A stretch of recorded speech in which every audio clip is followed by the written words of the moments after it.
Pascal. You are now rocking with that dude Pascal. We be going wild, Haitian in the building, so original. Got the haters catching feelings. Get your hands up to the ceiling and keep them held high, cause St. Louis isn't ready. Forget about it, goodbye. Hold up, we just saying hi. Five somebody, rise up weekdays. Catch us live, somebody, let's go. Good morning, good afternoon, and good evening, everybody. Welcome to the Pascal Show. Hope you guys are all doing well out there. Hope this show finds you in good spirits. We got some very interesting information that is just coming out. We're now starting to learn a few things. This is crazy to think that this all went down, but I'm hoping you guys are all doing well. We got some new information. It looks like we are wrapping up this case, or at least this situation, okay, this manhunt on this monster. It looks like that's what's going down now. And I think we're finally going to get some answers on what happened, how he got into this house. Sorry, not house, into this apartment complex. How did that happen? I know a lot of us want to know exactly what's going on. I do. I know a lot of you guys do as well. I mean, man, it just doesn't make sense, right? The math is not mathing. How did he get on the roof? How did she wind up on the roof? How did any of this stuff go down the way it went down? And let me tell you something. This man is an absolute monster. Absolute 110% monster. He was out here up to no good. We also have a statement from his own mama as well, which we're going to be talking about. I was going to do that as a pop-up video last night, but then I was like, nah, I'm going to wait on that. I was going to do something about it later on, like this morning, but there was some more news revolving around the Suzanne Morphew case as well, which I wanted to give you that update. Like I said, there's a lot of updates going on. I got more videos for you guys throughout the day on revolving around the Morphew case as well. So it's a little crazy today. But I said, nah, man, the mama wanted to say something. The mama had to say something, y'all. So we're going to get into that in a little bit. And we have a press conference that's supposed to be happening in less than 25 minutes from now. So we will be looking at that as well. So if you guys appreciate the hard work, the energy, etc., please be sure to hit that like button down below. That would be greatly appreciated. This is the reason why I wanted to get on here a little bit earlier than when they're planning on doing the press conference, because there's a little bit of information before the press conference that I wanted to give you guys. Okay? So please hit that like button down below. React if you're watching on Facebook. To all my Facebook fam, I appreciate y'all. Hit that reaction button on Facebook. Don't forget to hit, if you're watching on YouTube, don't forget to hit that subscribe button on my YouTube channel if this is your first time checking out this channel. Also, y'all who are watching on Facebook, don't forget to hit that follow button as well. Of course, if this is your first time checking out this show right here, okay? All right. And of course, if you're on YouTube and you want to support the channel, I mean, we gotta keep these lights on somehow. Please hit that join button down below. Consider becoming a member of the family by simply hitting that join button down below. It is less than a cup of coffee at Starbucks. Think about that. Inflation. Crazy, y'all. Anyway, we got to get into some things. Let's get into this conversation, shall we? I appreciate all y'all for being here. We're going to have this press briefing here in a little bit, but I wanted to give you guys some updates. And like I said, this is still very shocking to me, all the information that we're starting to hear about Jason Dean Billingsley. And of course, we're going to see a lot of this mugshot, but we'll just check out his mug one more again. This is the dude, okay? 32 years old. He's a repeat offender. He was convicted. He was tried, found guilty, sentenced. He was put in prison. He was supposed to be in there for 30 some odd years for the immense amount of violent crimes he has committed. And he was basically let go on good behavior after 7-8 years. It's funny because some reports say 8, some reports say 7. No one can make up their minds. But 7-8 years, he's let go. He's spat back out into society. this wolf, this ravenous, rabid monster of a wolf, gets spat back out into the innocent population. And less than a year later, he needs to feed that lust for blood and starts doing unthinkable things. He is connected to another crime that happened a week before the unaliving of Pava LaPere. Now, if you guys don't know who Pava LaPere is, this is who she is. She is 26 years old. She is a child, for crying out loud. She's young, so much going for herself. She was the CEO and founder of Echo Map. She's a big-time tech CEO. She was about to climb the ranks, making a name for herself, created this company out of her own dorm room at 22 years old. Only 4 years ago, remember, she's only 26 years old. Like I said, had a lot going for herself. All right? She even was on the Forbes 30 Under 30 for social impact. And we talked about this in our live yesterday when we talked about this. But Pava LaPere put together this amazing tech, this amazing app, this amazing program that was really going to do some serious things for not only for her community, but for potentially the rest of the world. And then this mother lover, like I said, this monster right here took this young woman's life before going and then going on the run. Okay. You guys get the gist. So, of course, 5-0 did a press conference yesterday, basically trying to say, we are looking for her, or actually the night before, my apologies. The day before yesterday, they did a press conference saying, we are desperately trying to find this piece of work. And they didn't know where he was. But thank God that he was in a metropolitan area. It's not like he can go and hide in a bunch of trees, hide in plain sight out in trees and stuff. He's in the city. It's going to be very hard for him to hide, given the fact that not only he's in the city, but also he's 6'4", and he's 305 pounds. He's a big old boy. He's a big Popeye chicken-eating mother lover, okay? He a big boy.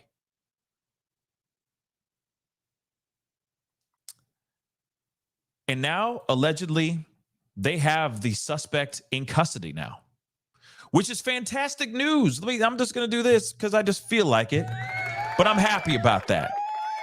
We're not on this 7-week-long freaking search for this monster, and if he and seeing people lose their lives in his deadly path. Okay, so I'm very, very happy that they found him so far. But let's see what this article says. I got the article where his own mama speaks out, saying some things, which is really, really crazy. We do have a news clip that I'm going to share with you guys as well. And then, of course, we got the press conference that's going to be happening very, very shortly. But they say the prime suspect of this, the unaliving of this tech startup CEO in Baltimore has finally been arrested after 2 days on the run. Now, let me just show this to you guys so you guys can see this. The monster, 32 years old, was apprehended on Wednesday by cops at a train station around 30 miles from where Pava LaPere was found gone on the rooftop of her very own luxury apartment building, guys. And I'm hearing stories of how he got into the building was because he did something really messed up, really sinister. We're going to talk about that in a second. Billingsley was tracked by law enforcement to the Mark train station on Laurel Bowie Road in Bowie, Prince George's County at 11:10 p.m. So while most of us were resting our weary little heads, this is when he was trying to make a move and seeing if he can kick rocks and leave Baltimore. get as far away from Baltimore as he could. So, sources close to the investigation told Fox News Billingsley was taken into custody without incident, which is good. That's still good news because he still needs to face the music for the crimes that he has committed. And that's also beyond Pava's crime, okay? But beyond her passing. It comes after Pava was found unalive at her apartment complex in 300 block of West Franklin Street on Monday. So she was found here. Let me just show this to you guys. She was found here, gone, at around 11:30 a.m. on the roof of her apartment complex. Let me just say that again. And he was found all the way down in Bowie, 30 miles, according to this map. And he was trying to get onto a train, and I'm wondering where he was trying to go to. I'm wondering where he was trying to run off to. And yeah, Mrs. and Mr. Steelers, I'm glad he's caught too, because I couldn't go through another manhunt. Are you kidding me? 2 weeks of late night just watching a bright light in trees and just insects flying around the lens and the light all day long. I mean, that's what a lot of streams were doing for a while because they had nothing else. There was nothing else going on. Oh, we might have some developments, and they just sat there watching grass billowing in the wind, grasshoppers and moths flying around the lights and stuff. No disrespect to it. I'm just saying it was kind of ridiculous. Okay. Kimberly in Japan, thank you so much for the 500 yen. I really do appreciate it. You know what I'm saying? Like, I don't know about you, but I don't have that kind of energy to sit for 12 hours. And I commend anybody who has that kind of energy and time to do that. There's nothing wrong with it. And Donna, you just said, she said, I watched it. Hey, no shame in that. All right. Do you, boo-boo. That's your business. Okay. But still, for me, I don't have time. I don't have time for that, unfortunately. Okay. So thank God he was arrested. I couldn't go through another one of those. All right. And it's in the city. So what would it be? It would just be billowing trash and used McDonald's wrappers just rolling down the street, and city rats just sauntering across the streets, etc. I mean, that's what it would be. Watching a traffic light go from, red, yellow to green for hours. I'm sorry, I can't do that. No offense. I just can't. I can't. But he was 30 miles away from where this crime that he committed took place. All right. Cops said in a press conference, said a press conference will be held on the arrest at 11 a.m. Thursday, but did not offer more details. Now, the funny thing is that they're apparently going to have, there's apparently more details that are kind of leaking out before this press conference.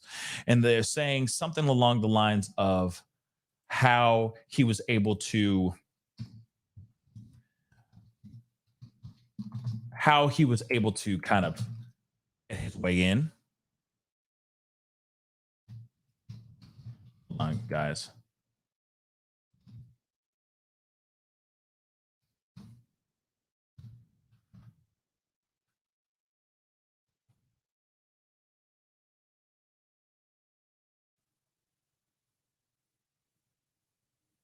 Because I'm kind of hearing that he may have impersonated or acted like he was a repairman or a maintenance man. I don't know. That's something I just kind of saw in the corner of my eye, and I just thought that was absolutely crazy. But let me show you guys this really quick, because I want to share with you guys this. I mean, that's crazy if that's the truth, but let me play this really quick. This is breaking news. Breaking news this Come on. morning. The search for this man, Jason Billingsley, is now over. The suspect in the murder of a young Baltimore tech CEO was taken into custody over. Doesn't want to be my friend right now. Come on. Oh, that's why. The story has made national headlines, and we're breaking it all down for you this morning with live team coverage from Amy Kawada and Alexis Davila. And the police department is preparing to provide more information on this arrest later this morning. But we want to first get a check with Amy, who is breaking down what we know so far. Amy, good morning. Tim, Sina, good morning. Well, after 2 days on the run, sparking a statewide manhunt and leaving the community on edge, Jason Billingsley has been arrested. Our media partner, the Baltimore Banner, says that U.S. Marshals took him into custody last night just after 11 at his train station in Bowie. Billingsley, who was considered highly dangerous while on the run, had been wanted on a first-degree murder arrest for the killing of 26-year-old Pava LaPere, CEO and founder of EcoMap Technologies. Her body was found Monday morning at her apartment building in Mount Vernon and had signs of blunt force trauma. She had been reported missing. It's also worth noting, officials say the apartment building was secured, but police have not yet released any information on how Billingsley got inside. The arrest brings to a close an unsettling few days as new and disturbing details continue to emerge about Billingsley. Investigators are now connecting the 32-year-old to an attempted murder, arson, and rape case last week in West Baltimore that left 2 people fighting for their lives. Baltimore police say Billingsley was a violent repeat offender with a lengthy record that includes first and second-degree assault and attempted rape. He was also a registered sex offender.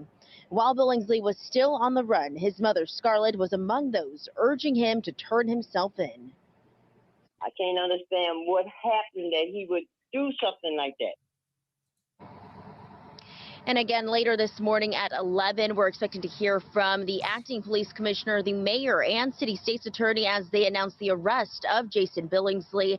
And coming up in about a half hour from now at 5:30, we're hearing more from Jason Billingsley's mother and her apology to LaPere's family. Now, reporting live this morning, I'm Amy Kawada for WJZ. Okay. Of course, there's more to this. I'm going to look at that in a little bit, but there is something here from the Huffington Post that I wanted to share with you guys before we go into this press conference, which I found to be interesting. So this is from the Huff Post. I'm sorry. Hold on one second.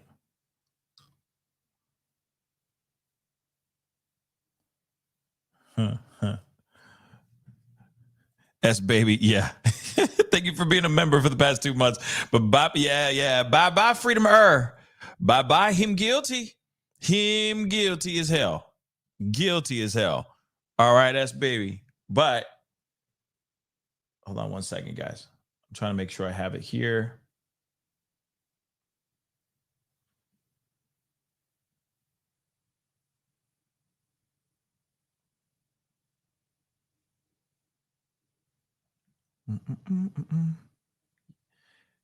Yep. Here it is. Crazy stuff here, guys.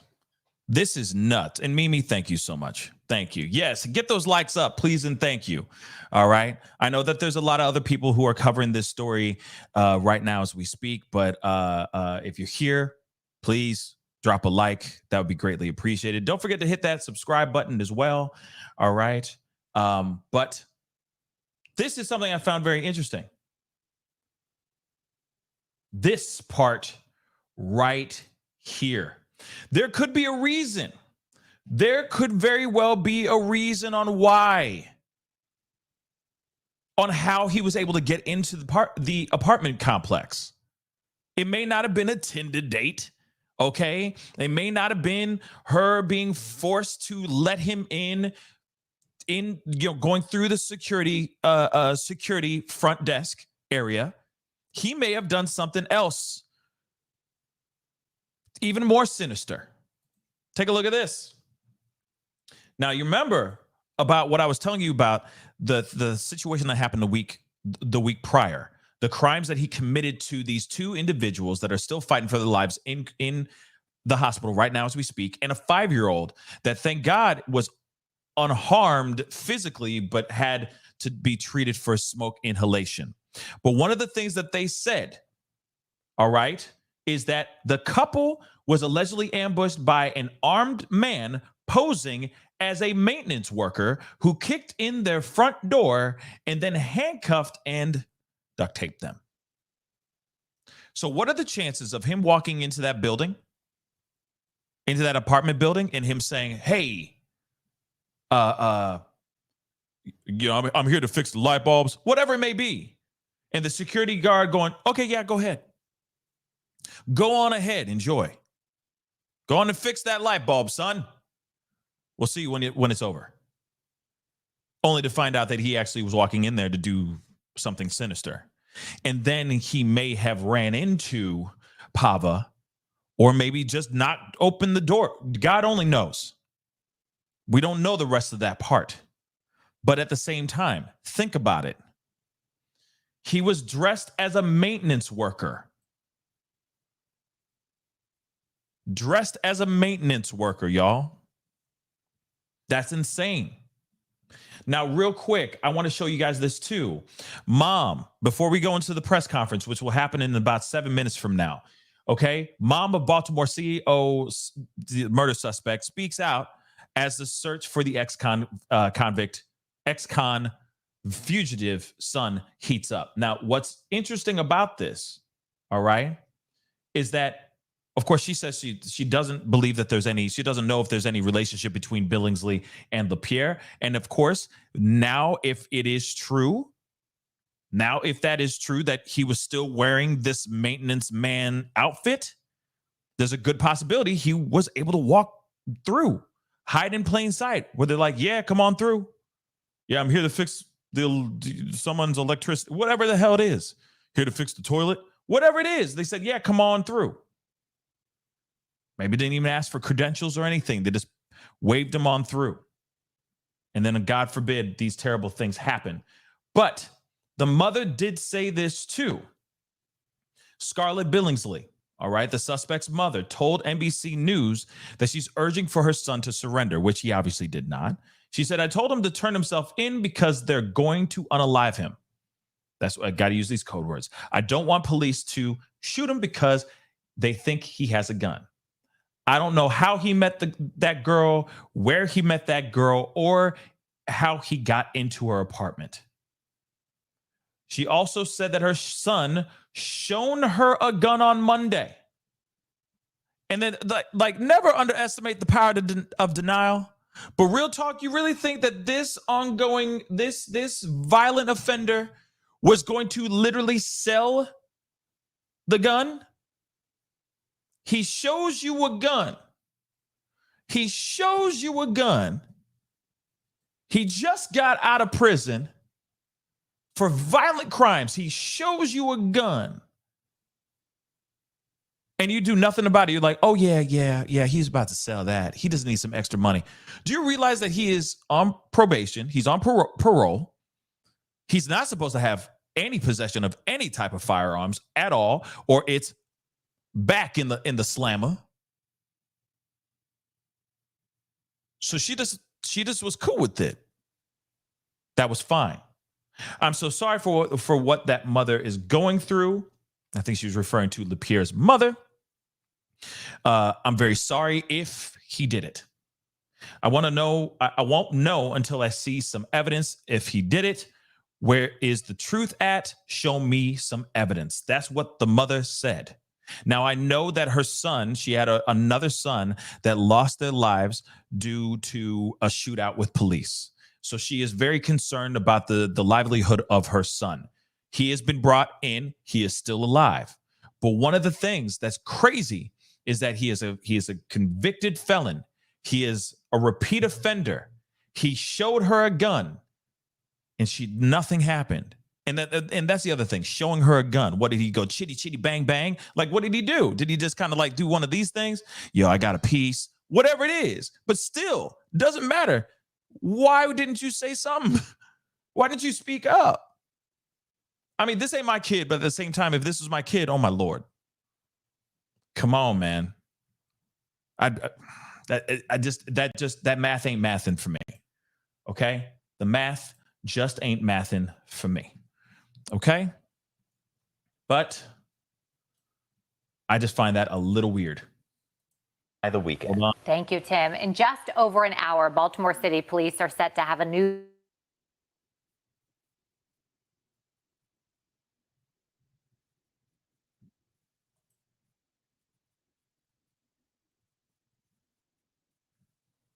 Oh, I guess I had the time wrong. Okay. It looks like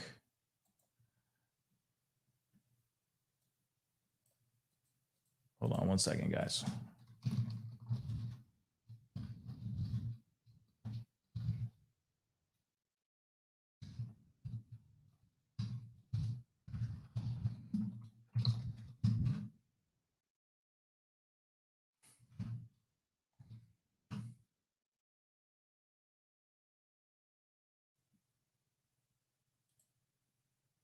Let's see here. Come on.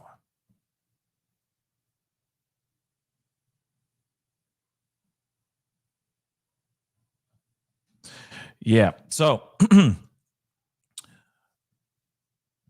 I guess, okay. So hold on.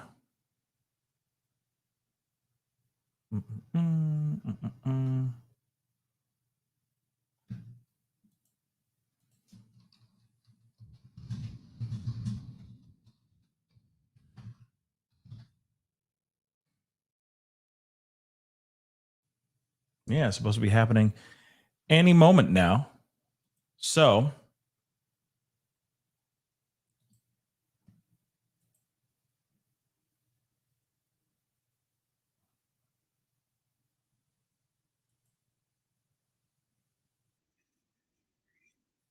sorry about that, guys. Oh, I got that muted so you guys can't hear it.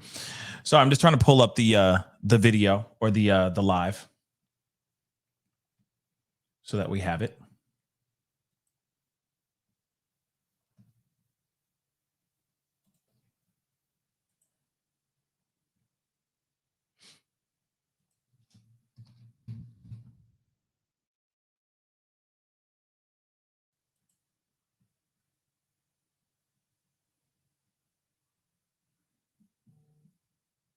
Anytime now.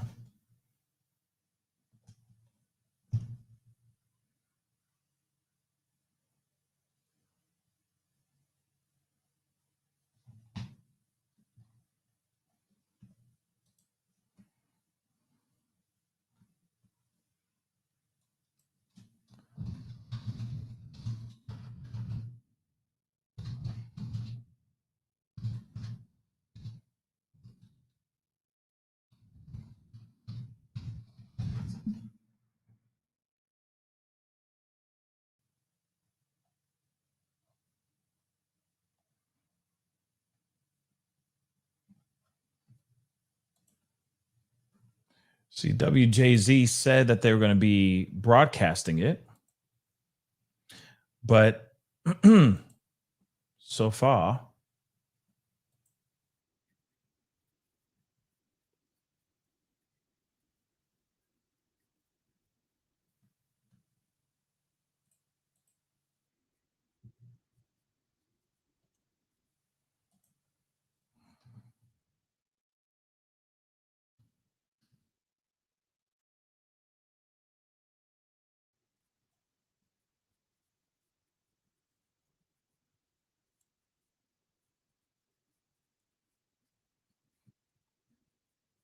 Been reported missing. It's also worth noting officials say the apartment building was secured, but police have not yet released any information on how Billings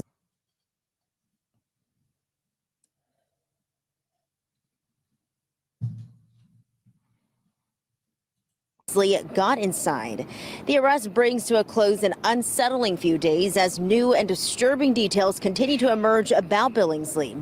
Investigators are now connecting the 32-year-old to an attempted murder, arson, and rape case last week in West Baltimore that left two people fighting for their lives. Baltimore police say Billingsley was a violent repeat offender with a lengthy record that includes first and second-degree assault and attempted rape. He was also a registered sex offender. While Billingsley was still on the run, WJZ spoke with his mother, Scarlett, who was among those urging him to turn himself in, and had this to say to LaPere's family. I am so sorry that this happened to her. And if my son did it, I really apologize, because I don't know what happened to make him do that. And again, later this morning at 11, we're expecting to hear more details on this case from the acting police commissioner, the mayor, and also the city state's attorney as they announce the arrest of Jason Billingsley. Of course, we'll be here to bring you the very latest developments as soon as we learn more, right here on air and online on WJZ.com. For now, reporting live this morning, I'm Amy Kawada for WJZ. Thank you, Amy. And hours before the arrest, friends and family of Pava LaPere held a vigil in Mount Vernon. They shared stories expressing their love for her and the impact she strived to make in the community. Her family says she made Baltimore her home after graduating from Johns Hopkins University. And not only did she help students start up their own ventures, she helped create EcoMap Technologies. The company organized the vigil and said she'll be remembered as a champion for the city. City police are set to have a news conference at 11 this morning on the arrest of Jason Billingsley, and we will stream that to you live on CBS News Baltimore. We'll also have updates for you online on our website, WJZ.com, as we continue to follow this story for you. Well, it certainly is feeling like fall this morning, but it is going to warm up significantly later on. Okay, so the thing is that maybe I have the time confused or something, but I could have sworn anybody who's in Baltimore right now, what time is it in Baltimore right now? That's the question I have, because I could have sworn 11 a.m.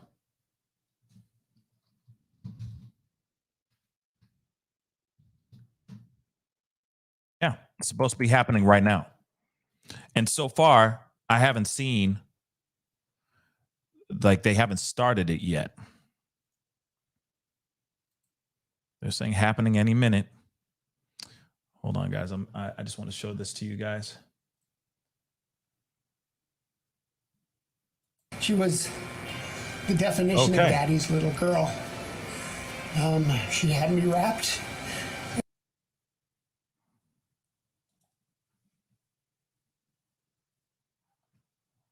Hold on, guys. They've captured the man wanted for her murder. Breaking overnight, police captured Jason Billingsley. And coming up, we're going to go live to police headquarters, where detectives are setting up right now to update us on the case.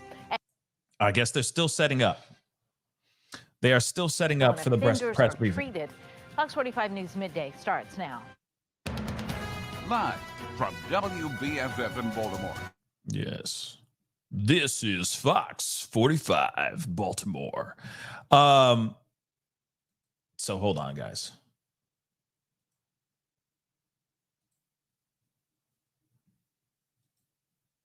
Where is it? Yeah, because they're still waiting on it. They haven't started the press briefing yet as we speak. But I do appreciate you guys all being here and being patient. Yeah, we're just still waiting for stuff to start popping off. Let's see. Let's see if we got it. Yeah. And apprehension of the suspect. We're relieved to know that he can no longer hurt other innocent victims. While this doesn't change that Baltimore lost one of its most passionate, influential fans, our efforts remain focused on remembering and celebrating Pava Marie, her life, successes, and legacy. After a two-day manhunt, police finally captured Jason Billingsley overnight. We're learning he had fled Baltimore and was heading south. Police catching up with him at a marked train station in Prince George's County. Right now, Baltimore City Police are set to talk about the case. You're taking a live look now from police headquarters, where an 11 o'clock news conference has been called. We know that Acting Police Commissioner Richard Worley will be there, as well as the mayor, City State's Attorney Ivan Bates. Now, as soon as this news conference begins, we will bring it to you live. Meanwhile, while we wait, here's what we know right now. We're told that Billingsley was taken into custody without incident. Police had been actively searching for him, calling him a dangerous threat to the community. Acting Police Commissioner Richard Worley with this warning before the arrest. This individual will kill and he will rape. He will do anything he can to cause harm. So please be aware of your surroundings. Our Warrant Apprehension Task Force, alongside the U.S. Marshals Capital Area Fugitive Task Force, is actively working to apprehend Billingsley. At this time, we believe and we know he probably is armed and dangerous. Now, police say Billingsley is a repeat offender. He spent several years in prison on 3 separate charges before his release last October. He had 3 warrants out for his arrest, including for a rape and attempted murder that happened just last week. Police say Billingsley attacked a man and a woman inside a home on Edmondson Avenue, raping the woman and slitting both of their throats before setting fire to the home. Both of those victims That's survived. crazy. Police say after that attack, She was the definition of daddy's little girl. She had me wrapped and still does. So What? Man, why? I mean, unless they're saying that they're about to go into the press conference, but I feel like this could have been smoother. Like, why would they just totally just do that? Look at that. Son of a gun. Just darkness. Come on, y'all. But I will say this. I don't think that this was a targeted attack. I think this was a random act of just straight up evil. That's what I think. Just like the 2 that were attacked that they just described just a second ago, and he was dressed as a maintenance man out here looking like, I don't even know, like a black Michael Myers or something like that. I don't know. But he just came busting through the door and did these unthinkable things. I don't know what's going on here. Hopefully they'll get this thing figured out here soon. But this press conference should be starting anytime soon now.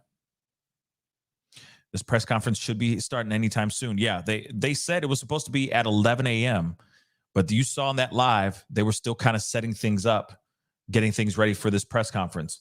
So hopefully, I don't know why the feed just went out like that. That's ridiculous when you have everybody and their mama trying to see what the heck is going on. But this guy, again, for those of y'all who are just new to the party, who are just showing up, this man was dressed up as a maintenance man. So that could explain how he was able to get into her apartment complex in the way that he did. She may not have ran into him outside and he forced her way in. He may have just walked in and said, maybe, acting like a maintenance man. I'm here to fix the toilet, whatever it may be. Yeah, come through. That's very possible. Insane, but very, very possible. Let me see something here real quick. I'm just curious. I just want to see if anybody else is seeing anything. See that? Yep. The press conference is about to start. Okay.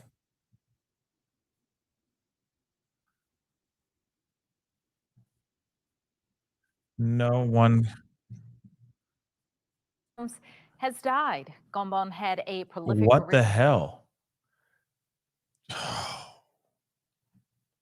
Hold on, guys.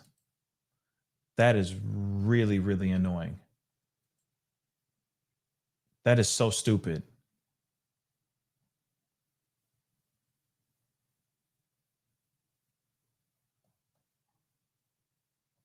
So you say all this stuff and then what?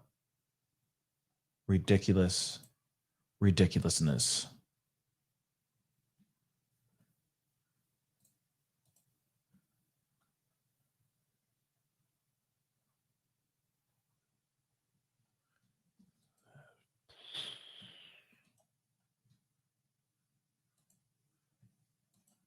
We're here to announce the arrest of Jason Dean Billingsley for the September 25th murder of Pava LaPere.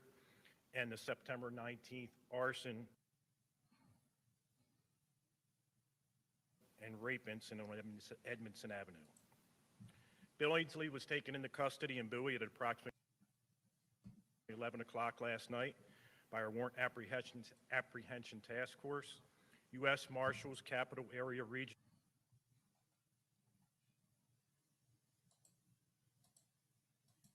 Fugitive Task Force, Maryland State Police, Baltimore County Police, Prince George's County Police, Howard County Police, and ATF, as well as Bowie State University Police. Come on. Work with me. And DC Metro Police all work together to take him in.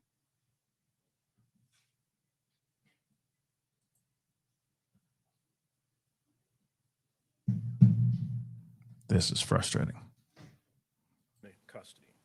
I want to thank all our partners for their assistance in apprehending this violent criminal.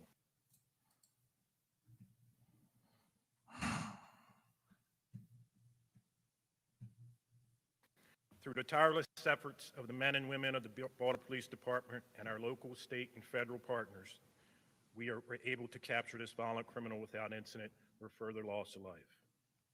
I know this arrest does not bring back Pava LaPere or take away the heels of the many victims of Mr. Billingsley. But my hope is at least we can give a sense of closure to the city of Baltimore, the victims of all of his crimes and all their families.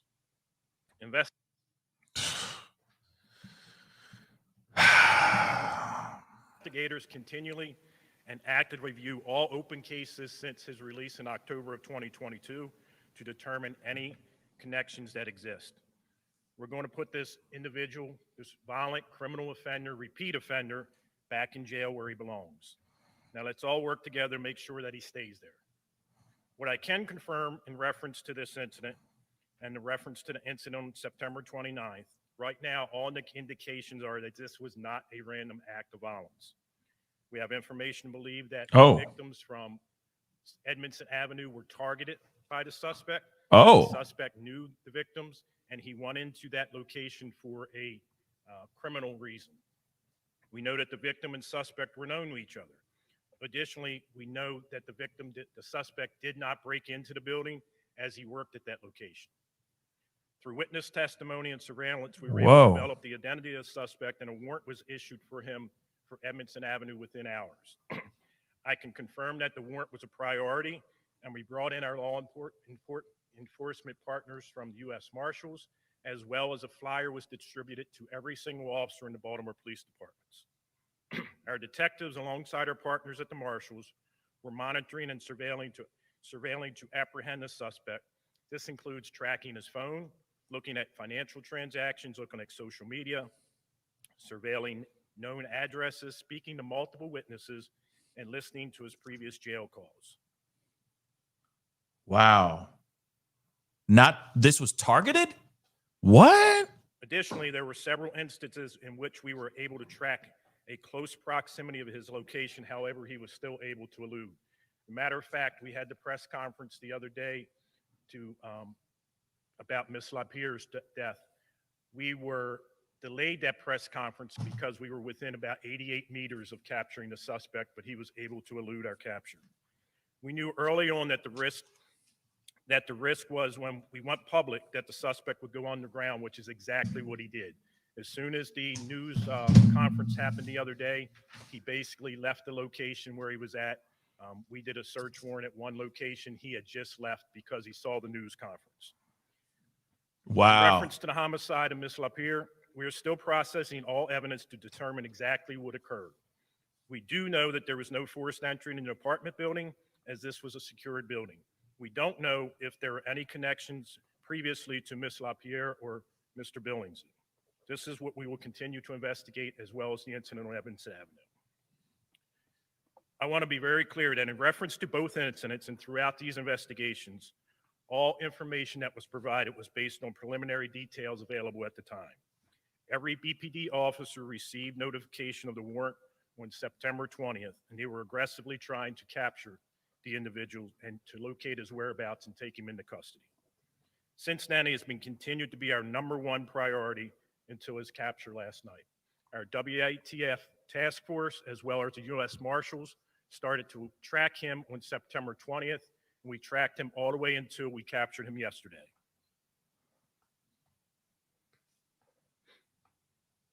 I'm aware that the last few days have been unnerving for our citizens, and I sincerely hope we are able to find a little bit of peace today.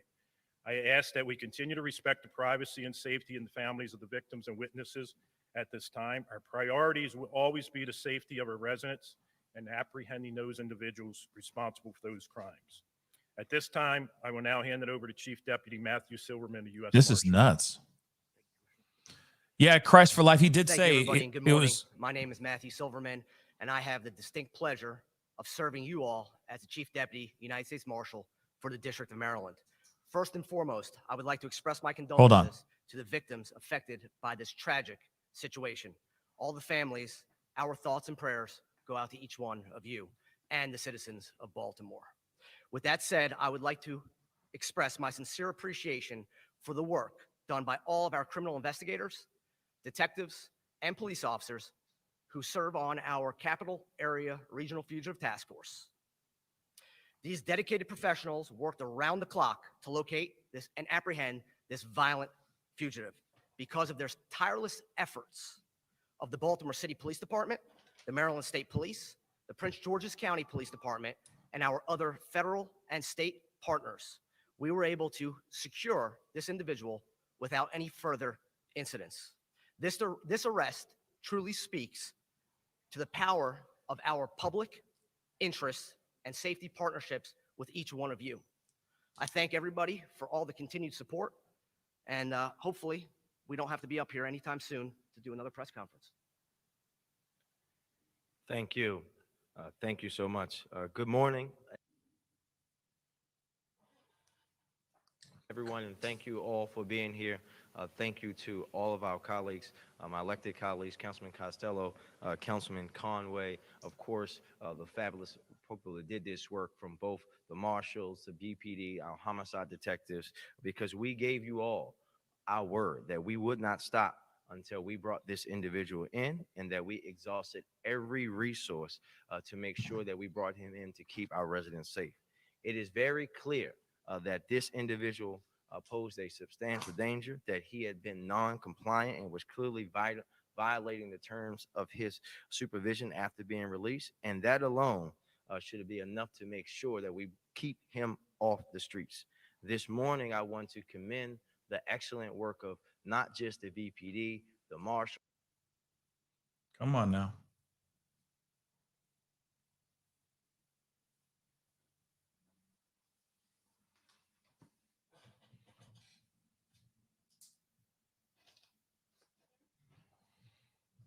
All of our law enforcement partners who work together. Come on. Tripping up this website. And apprehending this gentleman for the murder of Pava.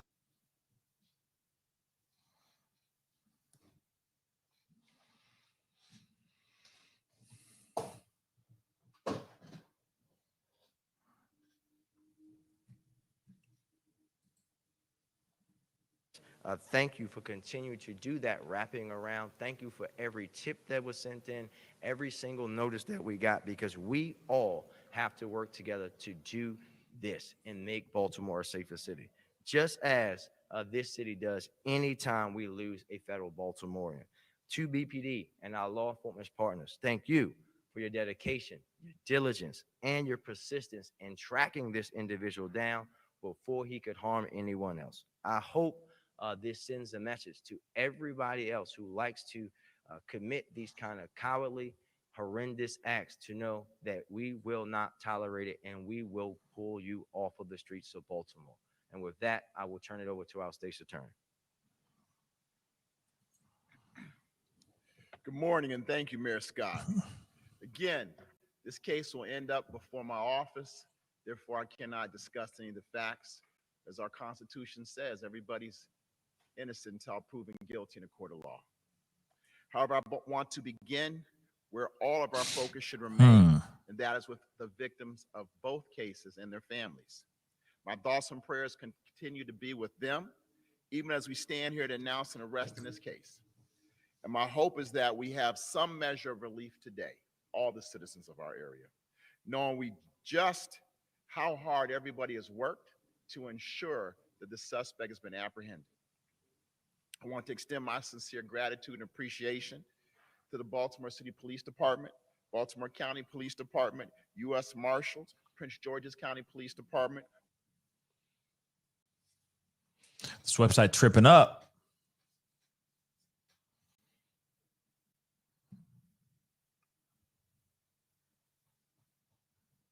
Website's tripping up. I just want to get to the questions.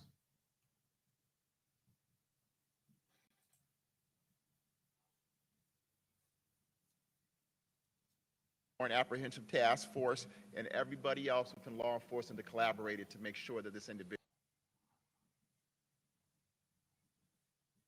What? Without the possibility of parole. Our hope and goal is if this individual is found guilty in a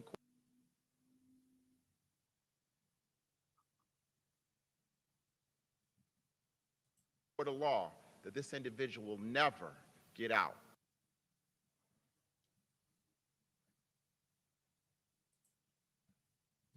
This is some. Yeah. I don't know why it's tripping like this.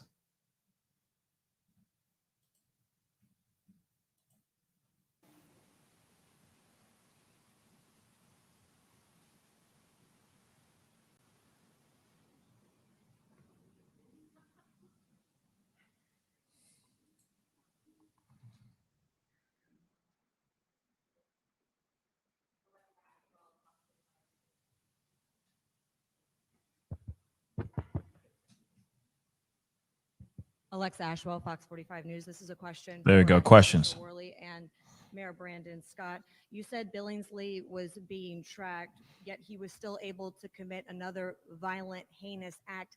How is that so? And at what point do you weigh the community safety? This was a violent rapist who was roaming the streets of Baltimore, and the public had no idea. Could this knowledge have prevented Pava's death? I'm not going to speculate whether it could have prevented her death, but what I know we did is as soon as we realized that there was a public safety, we had the press conference. The first incident on Edmondson Avenue was not a random act. Had it been a random act, we would have put out a flyer right away saying that this individual was on the loose committing random acts. We know pretty much why he went into that house on Edmondson Avenue and why he committed those acts. He worked at that building. He was familiar with the victims. I'm not going to say too much more because I don't want to talk bad about victims. But he was there for a reason. And it was at that point, our detectives and everyone in the department decided that we didn't think at that point that he was committing random acts because we knew he had been out since October 2022 and we had no incidents that he has been connected to. We're going to go back and look and see if we have anything that he could be connected to. But at that time, we did not believe that he was committing random acts. We think he committed a targeted act on the victims that he victimized that day. And my follow-up question, I mean, there are a lot of eyes on this press conference. People are angry. Your message to them, if they're questioning why they should trust the Baltimore Police Department with their safety? The main reason is if we made a mistake, I'd tell you we made a mistake like I did in Brooklyn.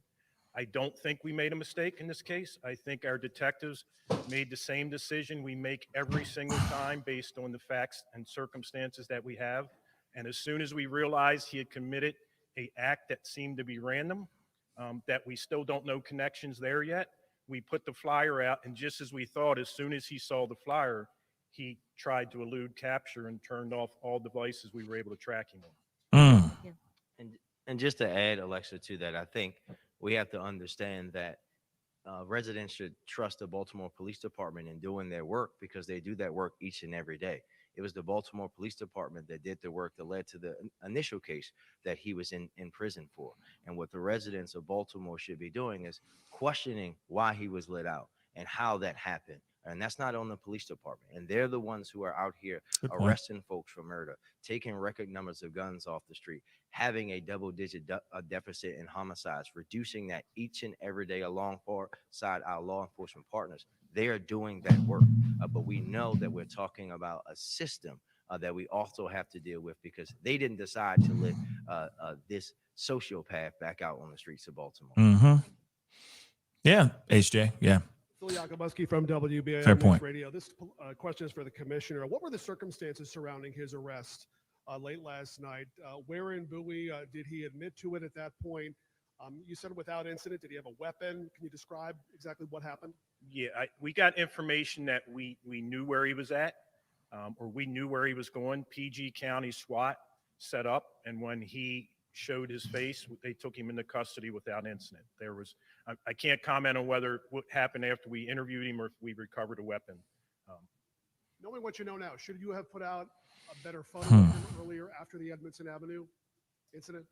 Hindsight's always 20/20. If I would have known that he was going to go and kill someone, we would have put the flyer out, but we had no indication that he was committing random acts. This was a targeted act, that he went into that apartment that he worked in, the building that he worked in, that he had access to the apartment. He was allowed in the apartment. So there was no reason to believe that he was out committing random acts. Had we believed that, the flyer would have came out to everyone on September 20th as soon as we got the warrant. Justin Fenton, Baltimore Banner. Is it accurate that you've received information that there may be another dead person in a vacant home, and is that valid? No, that's the first I'm hearing of that. Secondly, I truly understand the difficulty of putting out information when you're not sure if the person did it or if you don't want to alert the suspect. But jumping to the press conference on Tuesday, you were asked point blank if there was other crimes.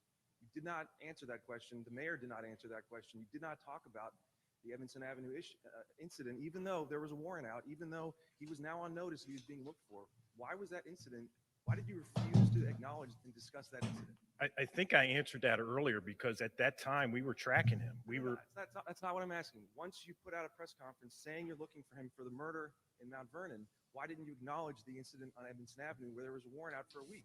Because there was 2 victims from Edmondson Avenue that were still out. One was in the hospital, one was at their location. We had to get them protection if we were going to put that information out. And we had to send Anne Arundel County, and we had to protect those 2 victims, because we didn't know what this guy was going to do, if he was going to go back and try to apprehend them. Plus, once he saw the press conference for the homicide, we didn't know where he was going to go. We knew several locations he could go, and we had those all under surveillance. And they were actively tracking him while we were at this press conference. That's why it was that press conference. That's why it was delayed for 30 minutes. Elizabeth Worthington from WMAR2 News. I had the same question as Justin. What changed then between the press conference on Tuesday and yesterday when you did release the information that he was wanted in both cases? As soon as we realized that he had committed both, confirmed that he was the suspect in both cases, then we knew he was fleeing at that point, so we had to get it out as soon as possible. As soon as we realized he had done what we considered at the time is a random act, then that changes everything from the first act, which was targeted. Once there's a random act, then we don't know what he's going to do. And once we had the press conference and say that he's out there, because we didn't know that he was going to watch the press conference. We didn't know that he would be watching it. Once that's out there, plus we have an investigation once we take him into custody to speak to him about the Edmondson Avenue case without giving up any details that we would know on that case. So those are all things that were taken into consideration as to why we didn't answer that. We already had him wanted for the murder. Follow-up question is for the mayor. I know you kind of touched on this a bit on Tuesday, but I think people are still really upset about the fact that he was let out of jail at all. Do you think something should change? Do you think that the violent offenders should not even be eligible for those good time credits that he got? I think that, and I'll say this again, I think that every single case is different. But when you go, and I know that you'll do this, and you go and look at the facts of that original case, you will agree that he shouldn't have been out on the streets. Every case, every individual is different, right? And I think that that's what has to happen, that we have to continuously look at things as they are, but the facts as they are for this case for someone who committed rape. He shouldn't have been out on the streets. Thank you. Okay. Mike Halgren, WJZ. Can you say, was Billingsley cooperative? Has he consented to any sort of interview by your detectives and provided you any more information about why he did what he did? I can say he was cooperative when we took him into custody because he was surrounded by a SWAT team. So he did cooperate and turn himself in. We're not going to release anything about the interview with the detectives. And I don't know if this would be for Mr. Bates or others. I mean, are you looking back at how the case was, handled and any, perhaps deal that was made back in 2015? And do you think that there should be some reform to these good time credits at all? You put me on the spot again with the law. A couple things we did. Yes, we immediately went back. We pulled the file. And pulling the file, what we definitely noticed was that a plea was given. And the plea was a little bit below guidelines. I'm not here to talk about it. It was a different administration. That prosecutor is no longer there. But with every single case, there are different issues that you have to look at. Are the witnesses and victims cooperative? What's the evidence? Things like that. So I'm not going to go back and say hindsight's 2020. But you also sit down and look at what's called DIM, or diminution credits, within the Division of Correction. In 2016, the legislature passed a law that said if you do a sex offense, a rape, or a sexual assault on someone 16 or younger, you are not eligible for diminution credits. Maybe the legislature could maybe look at what first-degree sex offense or first-degree rape. Are these individuals still going to be eligible for diminution credits? If that was the law then in 2013, when he was first arrested, then he would not have been eligible for parole. Hi, I'm Cassidy Jensen from Baltimore Sun. Hi. Thank you. A little short. For the commissioner, can you say, was he armed when he was arrested? How was he able to be brought in without incident? They won't answer that. I think when he was surrounded by the SWAT team, he got the message that he might want to give up. And Prince George's County SWAT team was waiting for him. When he showed his face, they took him into custody. I don't know if he was armed. We processed it. We won't release that because it's all part of the evidence.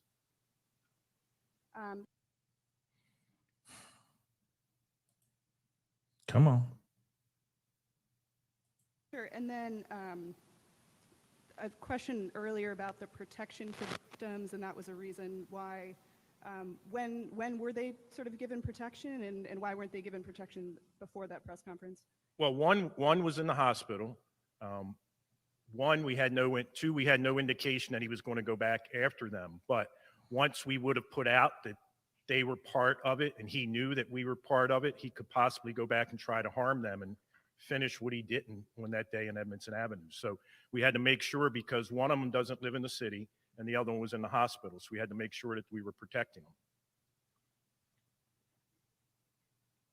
This is also a question, Barry Sims, WBAL TV, dealing with the gun. Apparently there was a warrant out from Baltimore County about a theft of a gun, and trying to see if that's also connected to this case, and what do you know about all of that? We know that he did steal someone's gun.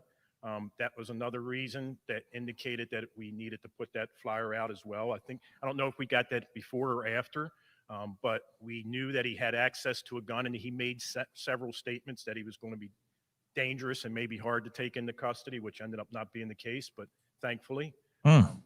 But yes, we do know about the gun.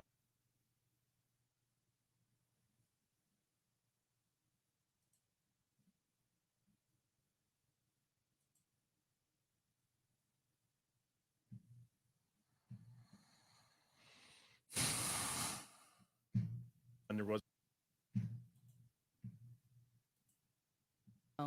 anything. You mean you say you're certain? I can't tell you exactly, but I can tell you that our detective. Give it a second, guys. My Lord. A lot of people watching this, apparently. Whole lot of people watching this. But yeah, I got a lot of questions too, Dark Horse.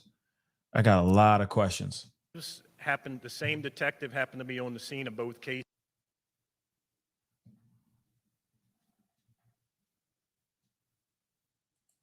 And was able to pick out the suspect pretty quick. Okay.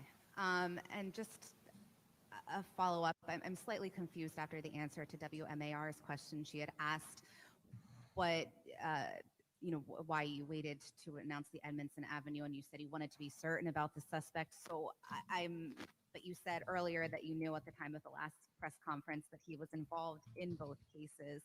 When exactly were you for sure that this was the person?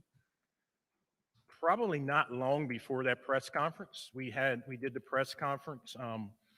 Once our detective confirmed, because all we had was the detective saying that it was the same person. We had to confirm through other means of evidence to tie him to that case with Miss LaPere before we could tie him to Edmondson Avenue. We knew he did Edmondson. We just had to tie the two cases together. But we didn't release Edmondson simply because I don't think it would have helped us at the time. I think we did not want to kind of tip our hands that we knew that he did Edmondson, because we still have to interview him for Edmondson, and he may just say he didn't do it. So we don't want to give him any indication of what we have. The murder warrant itself was going to cause him to flee. Thank you. Hi, Nicole Skanga, CBS News. Thank you so much for doing this. I realize it was a prior administration, but hoping someone here can offer clarity to the public. Why was this dangerous criminal on the streets in the first place? What were the terms of his release and eventual supervision? They got crazy questions. Thank you. So basically, in June 23rd, 2013, he was charged with a crime. It took about 2015 before he actually went to court. When he pled guilty in court, he pled guilty to sex offense in the first degree. And then you have in Maryland what's called sentencing guidelines.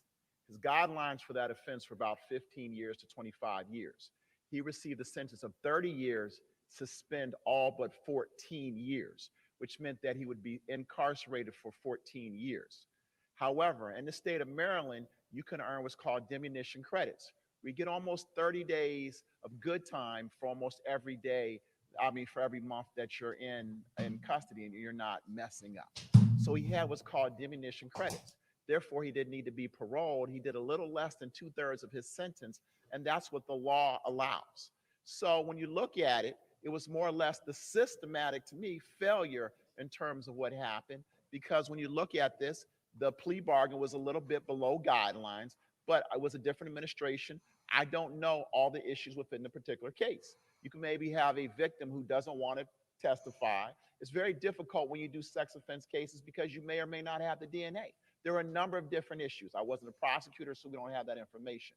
But what we do have is that there was the offer of 30 years to spend all but 14. We even know that the judge who handled the case was a little reluctant in terms of accepting that plea bargain. Hindsight, like they say, is always 20/20. I think now that we see how diminution credits work and how an individual that, yes, had a prior conviction for, I believe, a robbery and assault convictions as well, that, at the end of the day, I think the prosecutor who handled the case would say, we had a dangerous individual off the streets for a few years. Yes, but we also now need to look at, in terms of the system that allows for the diminution credits of an individual with his background as well as with those charges. So that's why I say the systematic. Ultimately, it was a judge who authorized his release. Well, it was the state's attorney's office that made the offer, and the court accepted that offer. So it was everyone involved. And can I just ask the commissioner just one quick follow-up, because you had mentioned that all cases since his release are under review for possible connections to other incidents. Is there any evidence of other criminal activity that this suspect could be connected to? Not right now. If we had that, we would have put the flyer out as soon as we had the warrant for Edmondson Avenue. But there's no indication right now that he has done anything that we're aware of since October 22nd. That doesn't mean he hasn't done anything that's not reported. And if anybody is a victim of something he's done since October 22nd, please come forward, because we need to speak to you, because we want to speak to all the victims of this individual, because he's thankfully we got him into custody now. Hopefully we can put him away for a longer period of time, the rest of his life. Thank you. Hello, thanks for doing this. Evan Lambert with News Nation. For the state's attorney and the mayor, going back to the good time credit, we know from the parole commission that they denied him parole twice before he was released. Should that be a red flag, and should that be changed in the law as a warning that somebody who the parole commission is saying is not eligible for release then just gets out? Well, look, without a doubt, when you look at the law, they changed the law. I mean, the legislature changed the law in 2016 that said if you do a sexual act of first degree to a individual 16 or younger, you are not eligible for diminution credits.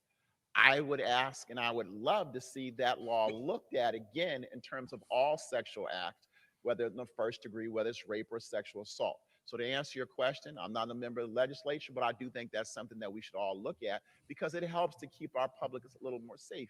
Because if an individual with that background, and you also may look at the background, the prior repeat violent offender, the diminution credits, they're going to get them no matter what happens because that is the law. And so when you look at it, I think for us, we need to see what we can learn from this and understand how the diminution credits work and how it's letting some individuals that may not be fully rehabilitated back on the streets maybe a little more quickly than they should be. And I'll just say it very simply. The state's attorney has said it very eloquently. Rapists shouldn't be let out early, period. When you rape someone, no matter if it's someone's daughter, son, their wife, like you should not get out early, period, for that kind of offense. And then one quick follow-up for the police chief. How is it possible if he was being surveilled and tracked so closely for 6 days that he wasn't able to be arrested in that time period? Because we never got close enough. 88 meters is the closest I believe we got, which is about 300 feet, which is about the size of a football field. And that was while we were doing that was why the delay was for the press conference, because we knew where he was at and we were looking for him. He just disappeared, and then we weren't able to track him. And then as soon as the press conference happened, the devices we were tracking him on were disconnected, and he started using other means to communicate. Brian Todd from CNN for the commissioner. Can you drill down a little bit about the sequence of events on Monday when the murder of Pava LaPere occurred? How he got into the building, when, what happened right after that? Well, Monday is when we discovered Miss LaPere. She was reported missing a few hours prior, and we ended up recovering her body at that address. It seems that she was probably murdered on Friday night, and it wasn't recovered until they reported her missing on Monday. Can you give any more detail on Friday night? I mean, again, sequence, how it occurred. Sir, I'm sorry you weren't here the other day, but we're not going to do that. One, this is an open and active case, but also, again, at the request of the family, we are not publicly sharing those details because the reality is that this young woman was murdered by this man. He will do that time. All of that will come out, but the family has asked that we not share those kind of details, and we're just going to ask you guys to respect that wish. Good morning, Mark Meredith with Fox News. I do want to follow up on Brian's question because I do think it's interesting. So police now believe that Friday was the time of the actual incident. Is that correct, sir? Yes. Okay. And then between Friday and Monday, she wasn't reported until Monday morning to be missing, correct, sir? Yes. Okay. Second question. When you guys were able to apprehend him last night, was it his cell phone essentially that gave him away, or how were you able to determine at the train station that's where he was? I'm not going to release that because it would put people in jeopardy. Okay. And last question. This is my last question for the state attorney. Can you say what the conditions were of his release at the time? What his conditions were? Yes, he was supposed to make sure he complied and followed the laws of this great state of Maryland. He was also make sure he was supposed to be in compliance with being a sexual offender registry because the previous conviction forced him to be on the sexual offender registry. And he was also supposed to see his parole and or probation agent. And so based on all of that, I'm sure he also had to stay away from the victims of the previous offense as well. And he was not allowed to be near any weapons or any handguns or anything, or also around any other felons that he knew of. So he was on probation? He was on parole and probation. Yes, sir, he was on both. Thank you. And one thing I can tell you, and another reason why we held off a little bit on Edmondson was he was compliant with our sex offender registry. He was supposed to show up on Monday, and he never showed up. He was supposed to show up and register with our sex offender unit. Mm. No. He has to do periodic checks, and he was compliant, and we knew he was scheduled to check in with our sex offender registry unit on Monday, and he didn't do it. I have a quick follow-up. Oh, thank you. Julia Jester with NBC News. I have a quick follow-up. I know you don't want to release details of the murder itself due to the family's privacy, but given that you said there was no sign of forced entry into the building, can you clarify where she was found, if they had broken into her residence, if, since there was no sign of forced entry? No, we're not. The family has asked we not release any details, and we're going to honor their wishes. This dude getting angry. Question for you and the mayor and whoever else wants to answer. Obviously, this is a horrific, tragic murder of Pava and someone who was beloved in the community. What do you say to the families of victims who their perpetrators haven't been apprehended and they haven't had quite the high-profile press conferences as these of those that are still on the run and unsolved? I can tell you, our homicide detectives, it doesn't matter who the victim is, our homicide detectives investigate those cases like it was a family member. That's the unique thing about our homicide unit. That same day that Miss LaPere was killed, Mr. Braxton was killed. 15 years old, shot on Gilmore Street. They're investigating that case as diligently as they can. What happened in this case, the evidence just came quicker to them. It's not because of any other thing other than the fact that we got the evidence on this case quicker than we've got the evidence on Gilmore. We've got some evidence on Gilmore, and I guarantee our homicide detectives are going to close that case too. And we'll have a press conference to tell you we closed that case at a 15-year-old. But we also have over 200 other homicide victims in this city this year. So we work to try to solve every one of those cases. Our homicide detectives are one of the best in the country, and they work their butts off every single day to try to solve every murder. Here he comes. And I'll just add that the press conference on Monday, we talked about young Rashid just as well. Now, we didn't get any questions about him, but we talked about him, and we've talked to his family. I've talked to his dad, and our detectives do not care who it is. They work every case the same way. I see how it impacts them. I see how it even impacts their mental state, and have to make sure that they themselves are okay, because it's not normal to do what they do every day, and they do it better than any police department in the country for my money.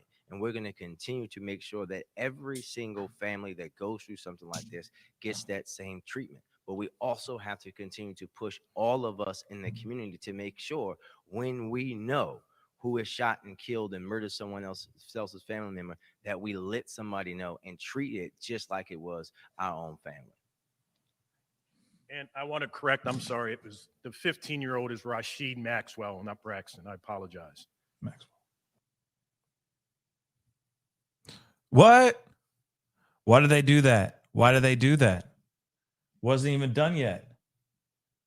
What the hell? Hold up. Don't worry. I got another one. Auto Quote Explorer from Progressive shows so you rates from other stupid. companies, even if they're lower than ours. Because honesty is the best policy. Hold on. F that. Bye. That was whack. Oh, wow. Wow. They cut out. They really did cut out. Just like that. Wow. No, they really just cut out just like that. Wait, hold up. Wow. Why did they cut out like that? Same treatment, but we Real talk. Killed and murdered someone. I'm not kidding. This is even no News Nation. Let somebody know and treat it just like it was our own family. And I want to correct, I'm sorry, it was the 15-year-old is Rashid Maxwell, not Braxton. I They apologize. just straight up cut out. Watch. And that's it.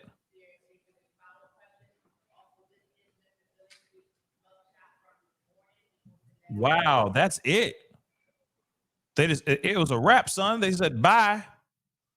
Wow. But you notice you could tell with that young brother right there was getting angry, getting really frustrated. And I get the Rashid Maxwell case as well is very important because you never know. That might be connected. That might not be connected to everything. But still, the way that they were responding, the way that they were reacting to things, it's weird. Now, one thing I do want to point out really quick, from my understanding, and I took some notes, but from my understanding, the first attack was targeted. The second one they're saying is not, and I'm wondering, I'm wondering why.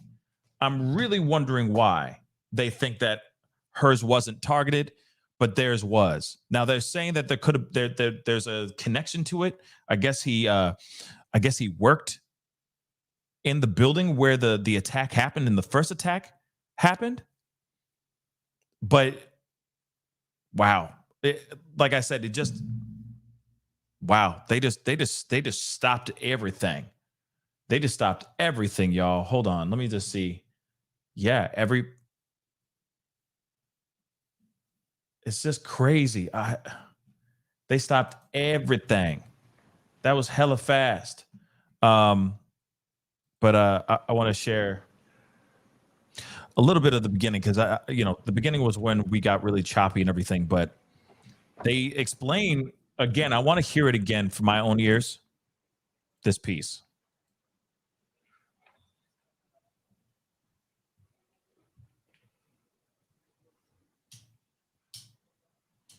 That was so weird, y'all. He picked up and just, bye.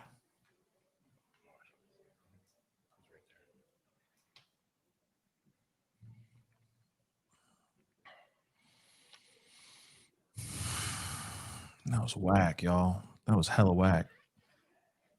Hella whack. All right. Good afternoon. Thank you for being here today. Joining me today are Mayor Brandon Scott, State's Attorney Ivan Bates, Chief Deputy Matthew Silverman of U.S. Marshals, representatives from our Criminal Investigation Division, as well as Councilman Costello and Councilman Conway of our City Council. We're here to announce the arrest of Jason Dean Billingsley for the September 25th murder of Pava LaPere and the September 19th arson and rape incident on Edmondson Avenue. Billingsley was taken into custody in Bowie at approximately 11 o'clock last night by our Warrant Apprehension Task Force, U.S. Marshals, Capital Area Regional Fugitive Task Force, Maryland State Police, Baltimore County Police, Prince George's County Police, Howard County Police, and ATF, as well as Bowie State University Police and DC Metro Police all worked together to take him into custody. I want to thank all our partners for their assistance in apprehending this violent criminal. Through the tireless efforts of the men and women of the Baltimore Police Department and our local, state, and federal partners, we are able to capture this violent criminal without incident or further loss of life. I know this arrest does not bring back Pava LaPere or take away the heels of the many victims of Mr. Billingsley. But my hope is at least we can give a sense of closure to the city of Baltimore, the victims of all of his crimes and all their families. Investigators continually and actively review all open cases since his release in October of 2022 to determine any connections that exist. We're going to put this individual, this violent criminal offender, repeat offender, back in jail where he belongs. Now let's all work together, make sure that he stays there. What I can confirm in reference to this incident and the reference to the incident on September 29th, right now, all the indications are that this was not a random act of violence. We have information to believe that the victims from Edmondson Avenue were targeted by the suspect, that the suspect knew the victims, and he went into that location for a criminal reason. Hold on. You heard that, right? Because the way he said, hold on, I'm going to roll that back again because that's kind of a big chunk of information. Let me just play that one more again. In reference to the incident on September 29th, right now, all the Indications are that this was not a random act of violence. We have information to believe that the victims from Edmondson Avenue were targeted by the suspect, that the suspect knew the victims, and he went into that location for a criminal reason. Hold on. I'm rolling that back one more time. Hold on. Rolling it back a little bit further than where we were. Because something ain't mathing. Unless he misspoke. And that can happen when you're nervous, right? He stays there. Let's What I get it. can confirm in reference to this incident and the reference to the incident on September 29th, right now. He said, what I can confirm on that incident and the incident on the 29th, I'm going to play it again. Make sure everybody knows what I'm talking about. I'm not crazy. Individual, this violent criminal offender, repeat offender, back in jail where he belongs. One more Now, time. let's all work together to make sure that he stays there.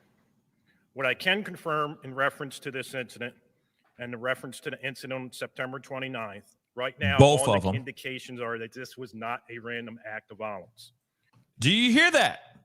I want to make sure, because I was like, wait a second, and everyone in the comments was sitting there going, no, it was no. They're saying that the thing that happened on the two people that were attacked, the thing that happened a week before, is different than the thing that happened on the 29th or the 28th. I think he's messing things up. Okay, but he's saying that both incidents, both crimes were not targeted. He just said that. I am not crazy. Okay? I am not crazy. That's why I was like, what? Wait. You're telling me they were both not? What? Excuse me? Neither was random? What does that mean? Alma, thank you. I'm not crazy. Yeah, that's what you got the first time. Yeah, I heard it too. And I was like, wait a second. I'm going to roll that back because that don't make no doggone sense. Hold on. I'm going to roll that back one more again for all y'all in the nosebleed seats. Did review all open cases since his release in October of 2022 to determine any connections that exist. We're going to put this individual, this violent criminal offender, repeat offender, back in jail where he belongs. Now let's all work together to make sure that he stays there. What I can confirm in reference to this incident and the reference to the incident on September 29th, right now, all the indications are that this was not a random act of violence. This was We not have random. information to believe that the victims from Edmondson Avenue were targeted by the suspect, that the suspect knew the victims, and he went into that location for a criminal reason. Okay. We know that the victim and suspect were known to each other. Additionally, we know that the suspect did not break into the building as he worked at that location. So this is the question then I have.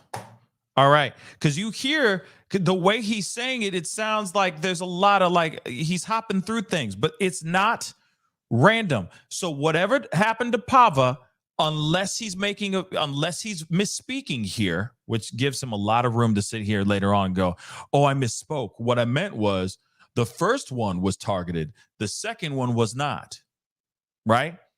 But then he says something about working in that building. Did he work in Pava's building before too? That's the thing I'm confused about, because the attack that happened a week ago,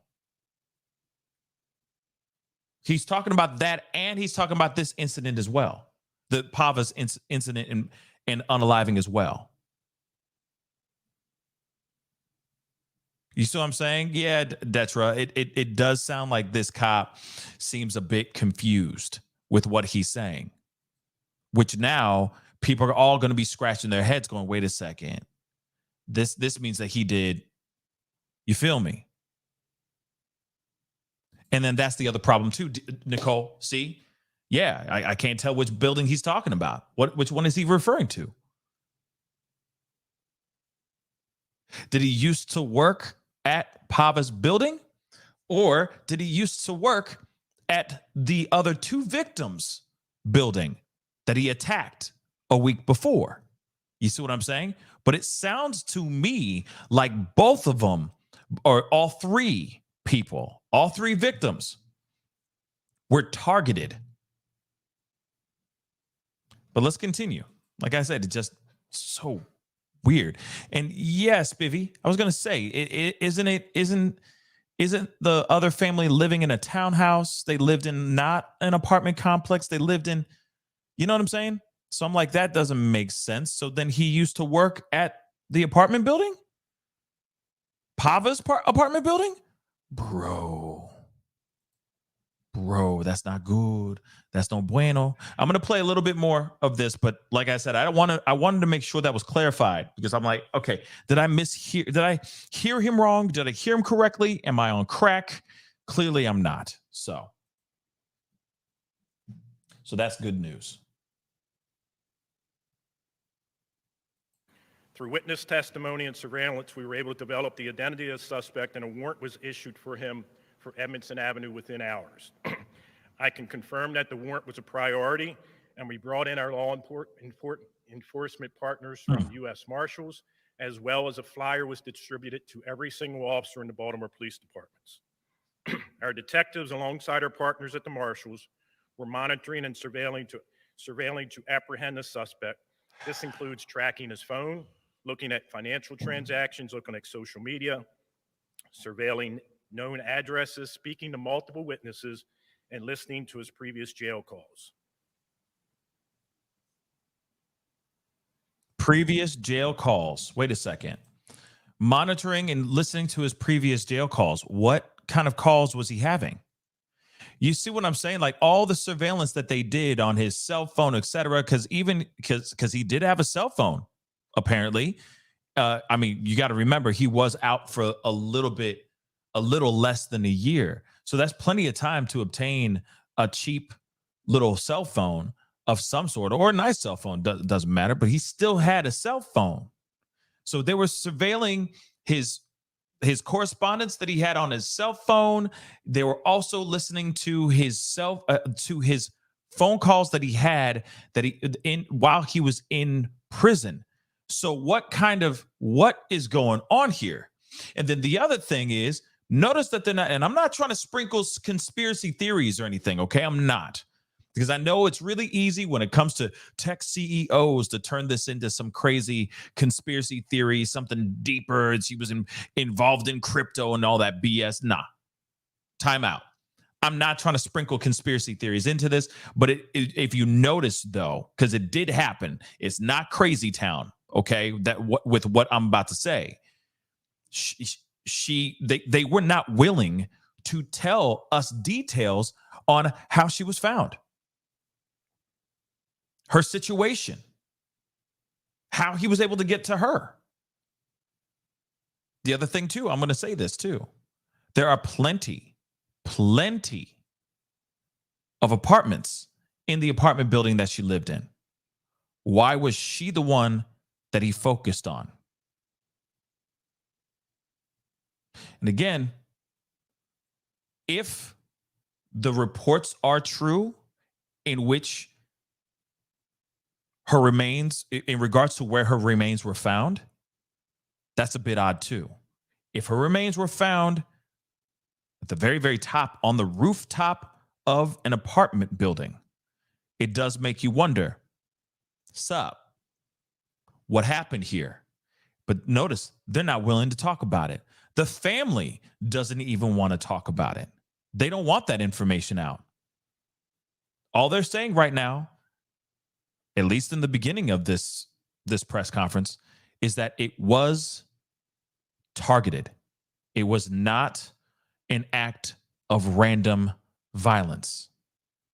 And they were able to put all these things together through surveilling his phone calls, his activity on his cell phone, and phone calls that he had whilst he was in prison. Think about that for a second. And I will say this. Brianna just said, Maybe she was dating him or at least talking to him. See, now I would hope not. I would really hope not. Not in this way. Oh, my dear Lord. Like she didn't bother to do a quick search on this mother lover's name. If she was corresponding or even talking to him during the time that he was in prison, it does make you wonder if that's the case. I don't know if that's the case. I hope it's not. All right. I don't think that's the case. But at the same time, like that is just strange. And then on top of that, the fact that it isn't a targeted, or that it is targeted, that it isn't a random act on all three of them. Then when we ask questions about anything that has to do with Pava, or when media start asking questions about Pava, they're tight-lipped about it. They're not willing to say anything, give us any information about that. That's weird, y'all. That's weird. Let me get this members chat. Thank you so much. I know it's been sitting here for a while. Mrs. and Mr. Steelers, first off, thank you so much for being a member for the past 16 months. 16 months already. Sending love to you, your wife, baby girl, chat, and mods. Yes, love to everybody. Thank you so much. And love back to you too as well. Okay. But still, this is just strange.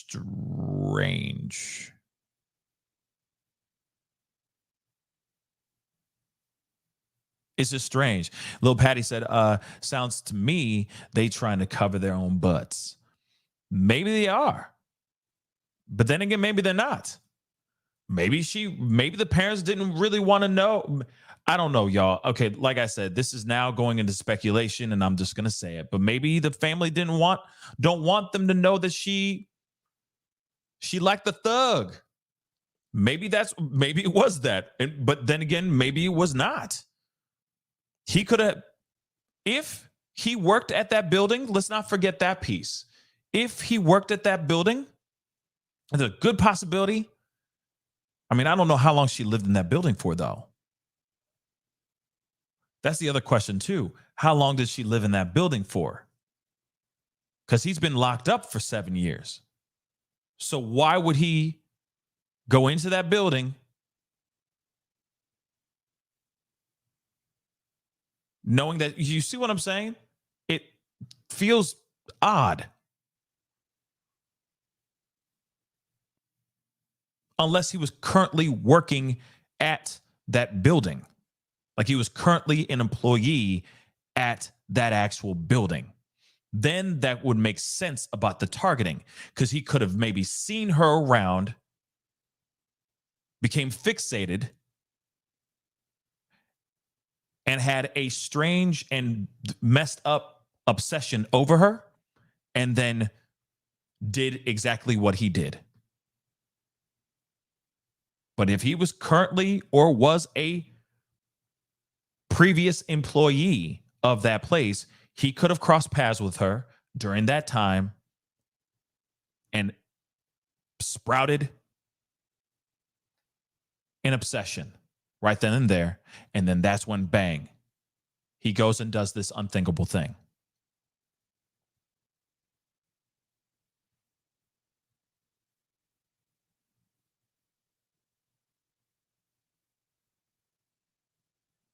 That's just crazy, guys. I like I said, the fact that it is targeted, this isn't a random act, is pretty wild to me. From what we're gathering, and correct me if I'm wrong, fam, but from what I gathered, from my understanding, he either was an employee currently, or he was a previous employee of that building, working in that building. And then somehow their paths must have crossed, or he might have seen her while she was walking in and out of the building. And then next thing you know, boom, obsession. If that's the case, that's the thing. I'm confused about that part. Josie just said the phone calls, the prison calls are obviously between him and her. I mean, if that is the case, but I have yet to see any proof on that yet. You see what I'm saying? Let me play a little bit more of this. But like I said, they're saying like they surveilled his stuff. Let's just hear this one more again. Detectives, alongside our partners at the Marshals, were monitoring and surveilling to apprehend the suspect. This includes tracking his phone, looking at financial transactions, looking at social media, surveilling media, known addresses, speaking to multiple witnesses, and listening to his previous jail calls. Why jail calls? Pretty interesting, right? Continuing. Additionally, there were several instances in which we were able to track a close proximity of his location. However, he was still able to elude. As a matter of fact, we had the press conference the other day about Miss LaPere's death. We were delayed that press conference because we were within about 88 meters of capturing the suspect, but he was able to elude our capture. We knew early on that the risk was when we went public that the suspect would go underground, which is exactly what he did. As soon as the news conference happened the other day, he basically left the location where he was at. We did a search warrant at one location. He had just left because he saw the news conference. In reference to the homicide of Ms. LaPere, we are still processing all evidence to determine exactly what occurred. We do know that there was no forced entry in the apartment building, as this was a secured building. We don't know if there are any connections previously to Ms. LaPere or Mr. Billingsley. This is what we will continue to investigate, as well as the incident on Evans Avenue. Crazy. I want to be very clear that in reference to both incidents and throughout these investigations, all information that was provided was based on preliminary details available at the time. Every BPD officer received notification of the warrant on September 20th, and they were aggressively trying to capture the individual and to locate his whereabouts and take him into custody. Since then, he has been continued to be our #1 priority until his capture last night. Our WITF task force, as well as the U.S. Marshals, started to track him on September 20th, and we tracked him all the way until we captured him yesterday.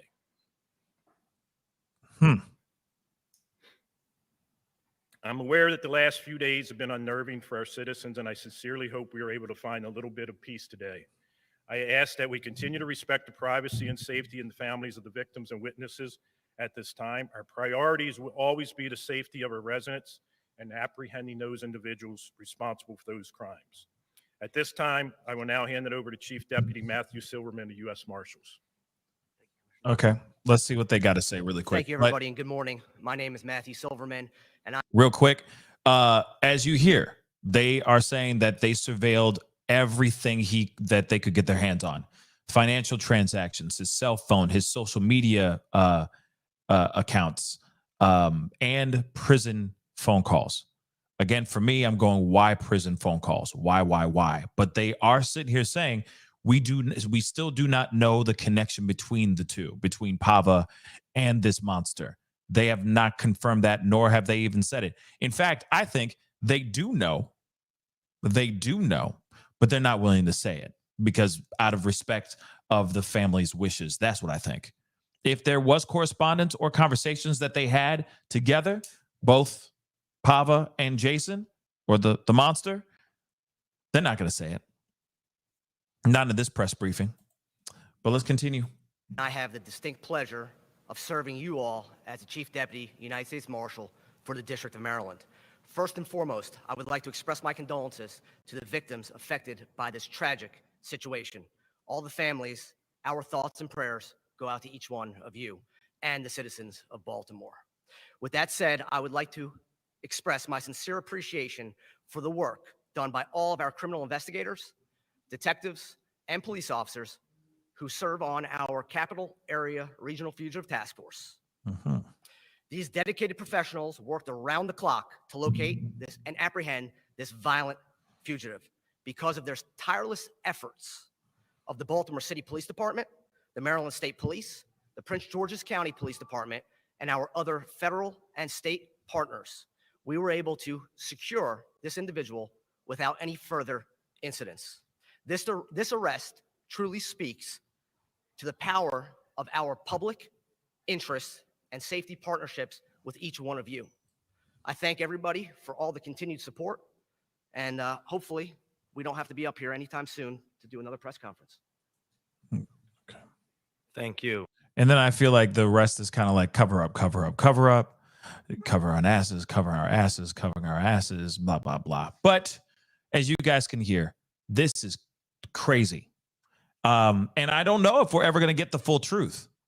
But one thing is for sure, this monster has been detained. He is locked up again, and hopefully they lock him up for good. And of course, you know, one of the guys said, innocent till proven guilty in a court of law. I mean, everything. He is literally holding the smoking gun, in my personal opinion. But of course, it depends on what happens in court and what they have against him. But we will see. What's the connection between them, if there is one? I think that's a question that we're all going to be asking for a very long time until the truth fully comes out. Whether that confirms that there was no connection to them at all and it was random, but it was still targeted because of his obsession, possibly, or there was a connection and something bad happened. I guess we're only going to find out as time goes on here. But justice hopefully will be rightfully served this time, and he will get the sentencing that he was supposed to have a long ass time ago. Because this is one very dangerous individual that should have stayed off the streets since the jump. Anyway, guys, that is the show. I appreciate all y'all for being here. Real quick, I did put up a pop-up video regarding the Suzanne Morphew case. There's some new information that just dropped earlier this morning, so please go check out that pop-up video if you can. I'm sorry, there's something in my eye. But if you can go and check that out, that would be greatly, greatly appreciated. I got another video for you guys revolving around the Morphew case as well, coming up in a little bit after I take a quick little break. Got a little video for you guys to check out as well, and it is on Facebook as well, the video I dropped this morning, so please go check it out. It's on YouTube and it's on Facebook, so please go check those both out. That would be greatly, greatly appreciated. And yeah, man, I hope you guys are all doing well. Please do me a favor before you head out. Hit that like button down below. Crush it. Make a scream out your name on both platforms. React if you're watching on Facebook and on YouTube. Don't forget to crush that subscribe button. Hit that follow button on my Facebook page. That'd be greatly, greatly appreciated if you're watching on Facebook. We got some more information coming to you guys very, very soon, revolving around that breaking story that we had yesterday with the Suzanne Morphew case. And you're definitely going to want to hear this very soon. So be on the lookout. Make sure that notification bell is set to all so that you know when I upload or whenever I go live, because it is random. And we got a lot of stuff to talk about over the next couple days. So be on the lookout for it, okay? Anyway, guys, I appreciate all y'all for being here. It really does mean a lot. Of course, Debbie, thank you so much. Don't forget, check out Beautiful Beef Collections or PascalMerch.com. PascalMerch.com. Go check out the amazing amount of clothing that I have for sale on there. A lot of it is handcrafted by yours truly, so please go check it out when you can. Anyway, guys, I appreciate all y'all. Hit that like button, hit that subscribe button, and I'll be talking to you guys soon. Be good to yourselves, be good to one another, and I'll see you guys very, very soon. This is the Pascal Show. Bye.